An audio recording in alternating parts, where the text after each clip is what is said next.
description box. Our theme this month was Sand and Sea, and I'm going to take you through what's inside and just a little rundown of what each thing is used for as well, which I think might be helpful for some people who are new to lingerie sewing. So let's see what's inside. Okay, so let's open the box and see what's inside. We've got some bra backs, nice 3-hook one for our larger findings. So we have two options when you subscribe. You can have the smaller findings, which is a 1 or 2 hook bra back, and the smaller rings and sliders, usually a 10 or 12 mil. And then in the larger size, you'll get a 3 or 4 hook bra back, and your bigger rings and sliders, usually between 15 and 20 mil.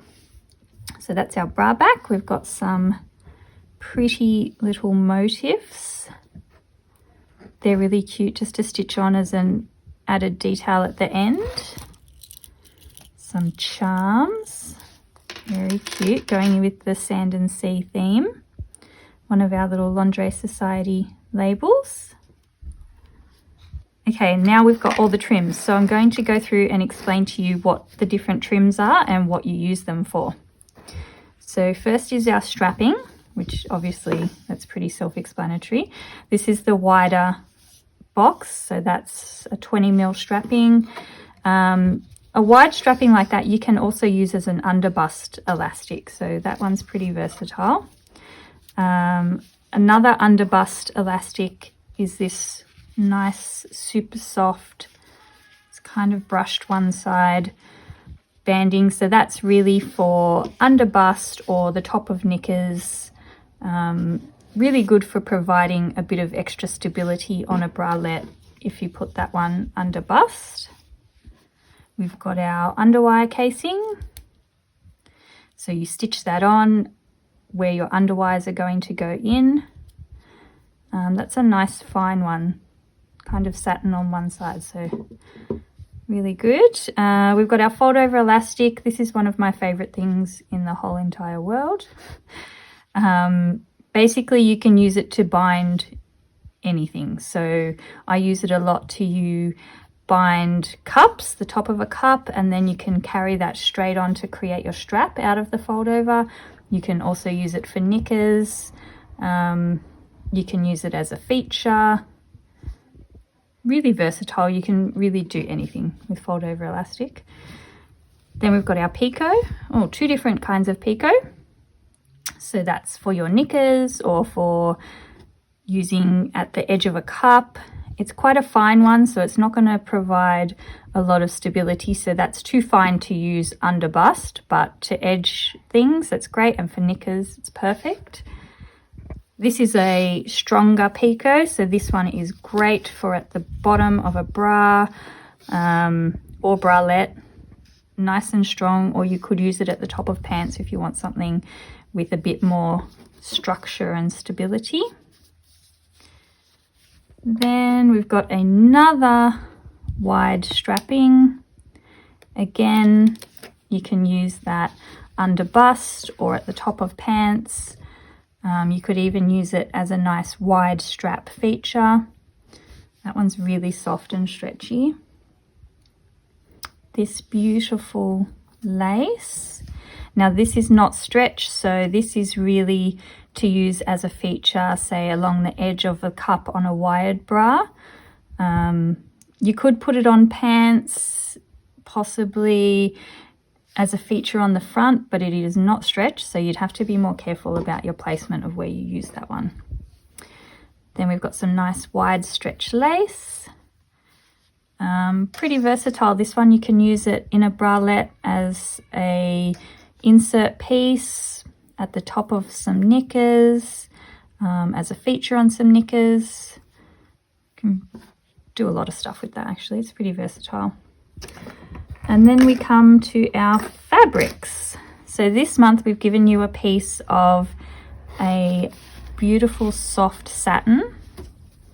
So we just wanted to start incorporating some wovens, some non-stretch fabrics into the box. So with these you can do a cami or French knickers, a slip possibly, depending on your size. yeah, so we just wanted to start incorporating some wovens so that you get to start using some woven fabrics in your lingerie as well. My thought with this was that if you wanted to make a cami, you could use that lace along the edge and then say bind the armhole with your fold over elastic and create your strap out of that, which I think would be really pretty. It would also be nice for French knickers. Measure Twice Cut Once has a really nice French knickers pattern that I just made up this week. I'll pop the link for that below as well. Then we've got our fabric that the whole thing centers around. I usually choose one fabric at the start and then build all the other elements around that. So this was my fabric this month.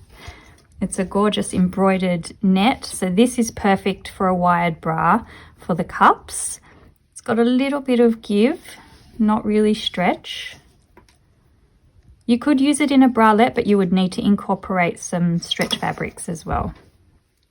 Speaking of stretch fabrics, we've got a piece of Crystal Lycra, which if you haven't seen Crystal Lycra before, it's got a beautiful shimmer to it. It's really nice and stretchy. It's quite fine, but not completely sheer, like a mesh. So I really love working with that. Then we've got our lingerie Lycra. This is one of our Silk Touch lingerie Lycras. Again, super stretchy, really fine, perfect for lingerie. You can use this. It's great for knickers. You could use it for a bralette, but it's not super strong. So I would want to incorporate some power mesh or something into that. Speaking of, then we have our lovely nude power mesh. So power mesh is stretchy, but not as stretchy. It's firm, great for giving structure to anything really. Cups, back bands. So if you're making a wired bra, this is what you'll use for the back band. Sometimes I line the whole thing with power mesh, just depending on how structured and strong you want it to be. And then floating around in the bottom of the box, we've got our rings and sliders, our lovely big rings and sliders for the large box, and some more charms. Cute shell, a fish, and a seahorse, topping off the sand and sea theme. So that is the June Lingerie Society subscription box. I'll pop the link below if you'd like to subscribe. Next month we have beautiful dusty seafoam and coffee colours in the box next month, which will be really nice. Okay, thanks for joining me. I'll see you again soon.